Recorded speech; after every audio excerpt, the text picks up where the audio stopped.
National Weather Service in Cleveland has issued a severe thunderstorm warning for Erie County in north-central Ohio, Central Lorain County in north-central Ohio, until 6 p.m. Eastern Daylight Time. At 5:06 p.m. Eastern Daylight Time, a severe thunderstorm was located near western Vermilion, moving east at 20 miles per hour. Hazard: 60 miles per hour wind gusts and penny-sized hail. Source: radar indicated. Impact: expect damage to trees and power lines.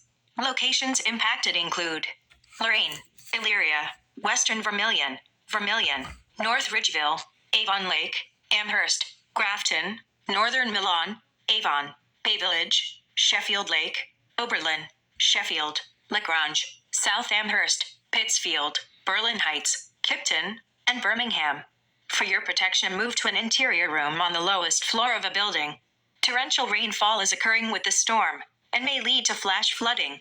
Do not drive your vehicle through flooded roadways.